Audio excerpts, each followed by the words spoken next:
Oke, assalamualaikum warahmatullahi wabarakatuh. Jumpa lagi dengan saya Mardan Kom ya. Video kali ini adalah video pengantar untuk mata kuliah komputer hacking forensik modul yang ketiga dengan topik pembahasan yang pertama yaitu laboratorium asuransi dan prosedur.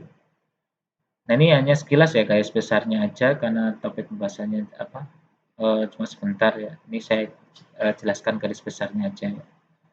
Nah, untuk laboratorium sendiri itu sebenarnya butuh spesifikasi yang lumayan ya, spesifikasi yang lumayan. Kenapa kok seperti itu? Contoh kalau logikanya aja ya, kalau kita melakukan searching ya, rata-rata kan untuk, komputer di lab forensik itu melakukan searching ya, pencocokan data atau untuk melakukan proses analisa image data. Nah, itu membutuhkan spesifikasi yang lumayan ya, laboratorium itu. Ada yang jadi maksudnya spesifikasi lumayan di sini adalah kayak misalnya contoh minimal prosesor Core i7. Nah, Core i7 juga termasuk masih lambat ya. Itu harus lebih di atasnya lagi dari Core i7 ya. Core i9 ya. Kemudian juga prosesor RAM minimal itu 12 GB. Bukan 12 ya, 16 GB ya. Jadi speknya tinggi karena untuk kerja dari itu biar lebih cepat ya. Kalau semakin komputernya semakin lambat spesifikasinya, maka akan eh, semakin lambat mencari data prosesnya akan semakin lama, butuh waktu lebih lama gitu. Padahal kalau semakin lama kita mencari bukti, maka semakin hilang bukti tersebut ya. Jadi harus kita cepat dalam mencari bukti. Terus kemudian juga kalau di Indonesia sih masih kurang populer ya tentang asuransi di sini.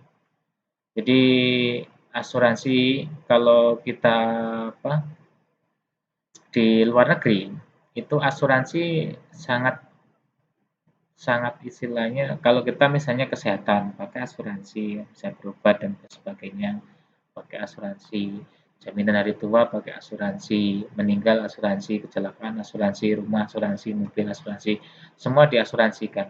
Nah ini kadang juga seorang digital forensik atau forensik investigator itu harus bisa mencari ya istilahnya bahwa di sini benar-benar kecelakaan dan bisa layak untuk mendapatkan asuransi atau tidak. Nah itu kan perlu. Kalau di Indonesia kan istilahnya asuransi masih jarang ya, apalagi pada nggak suka ya, karena asuransi sendiri awalnya pada menipu gitu.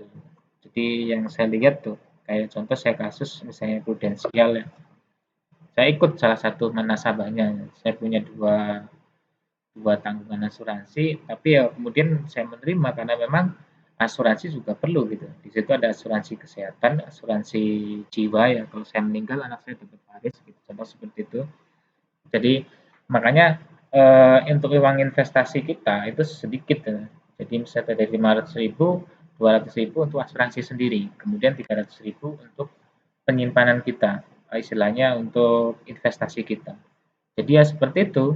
Ya tapi ya nggak masalah gitu loh. Tapi kalau yang bagi yang nggak nerima, jadi memang dari awalnya si orangnya ngomong, si agennya ngomong bahwa nanti kalian hanya bayar sekali, apa maksudnya selama 10 tahun, selebihnya setelah itu tidak bayar lagi, tapi tetap dapat manfaatnya. Ternyata bohong, dia harus bayar terus.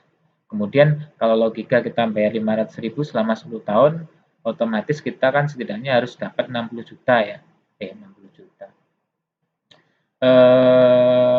51, 51 juta. Tapi ternyata kenyataannya cuma dapat 30 juta. Nah, terus yang 20 juta kemana? Nah, itu karena dipakai untuk membayar asuransi itu, premi asuransi. Oke, mungkin sekian ya pengantarnya, kurang lebihnya mohon maaf. Saya kira wassalamualaikum warahmatullahi wabarakatuh.